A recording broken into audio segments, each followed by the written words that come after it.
জগন্নাথ বিশ্ববিদ্যালয় কেন্দ্রীয় শিক্ষার্থী সংসদ জোকসু নির্বাচনে ১১ বিভাগের ফলাফল ঘোষণা করা হয়েছে। বুধবার সকালে নির্বাচন কমিশন এই ফলাফল ঘোষণা করে। ঘোষিত ১১ বিভাগের ফলাফলে সহসভাপতি ভিপি পদে ১,০৯২ ভোট পেয়ে এগিয়ে ছাত্রদল ও ছাত্র অধিকার পরিষদের AKM রাকিব। নিকটতম প্রার্থী রিয়াজুল ইসলাম পেয়েছেন ৯৪১ ভোট। জিএস পদে শিবির মনোনীত প্রার্থী আব্দুল আলিম আরিফ পেয়েছেন ১,০৭৬ ভোট। ছাত্রদল প্রার্থী খাদিজাতুল কোবরা ৫৭০ ভোট পেয়ে পিছিয়ে আছে। অন্যদিকে এজিএস পদেরও এগিয়ে শিবিরের প্রার্থী মাসুদ রানা পেয়েছেন ১,০২০ ভোট। আর ছাত্রদল মনোনীত প্রার্থী পেয়েছেন ৮৯৮ ভোট। বাকি বিভাগগুলোর ভোট পর্যায়ক্রমে দেয়া হবে বলে জানান নির্বাচন কমিশন।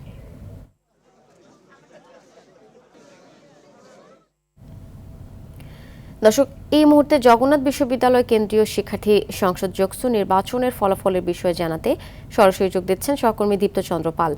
দীপ্ত, ফলাফল গণনা কতটুকু শেষ হয়েছে এখন পর্যন্ত এবং শিক্ষার্থীরা কি বলছেন?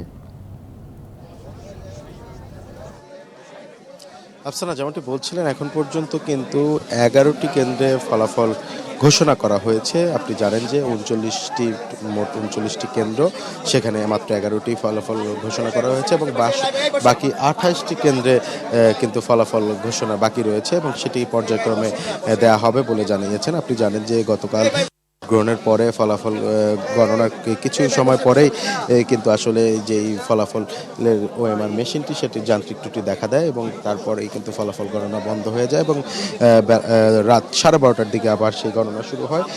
এখন কিন্তু হাতে সেই গণনাটি চলছে এবং ওএমআর মেশিন পরে এটি রিচেক করা হচ্ছে এবং যার কারণেই কিন্তু একটু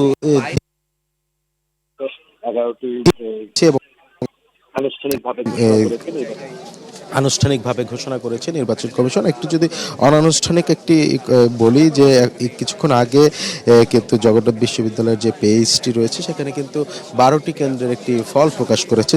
সেখানেও দেখা যাচ্ছে যে ছাত্রদল মনোনীত যিনি প্রার্থী রয়েছেন AKM রাকিব, তিনি এগিয়ে রয়েছেন। তিনি মোট ১২টি কেন্দ্রে মোট ভোট পেয়েছে ১,২৫৫টি এবং রিয়াজুল যিনি রয়েছেন শিবির মনোনীত প্রার্থী, তিনি কিন্তু ১,০৫১টি ভোট পেয়েছেন এমনটি দেখা যাচ্ছে। বাকি দুটি পদে কিন্তু শিবির মনোনীত প্রার্থী এগিয়ে রয়েছে। আমরা দেখেছি জিএস এবং এজিএস পদে কিন্তু তারা এগিয়ে রয়েছে এবং এখন পর্যন্ত কোনো ধরনের যে পাল্টা অভিযোগ সেটি কিন্তু দেখা মেলেনি।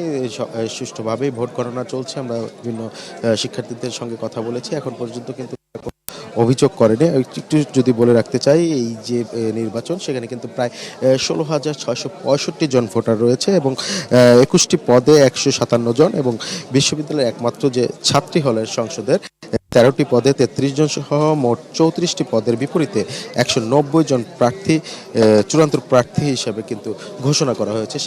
এছাড়াও যদি একটু বলি যে এখানে কিন্তু গতকালকে থেকে এবং তারপরে বেলা ৩টার পরে পর্যন্ত ভোট গ্রহণ চলে এবং সেখানে প্রায় ৬৫% ভোট পড়েছে।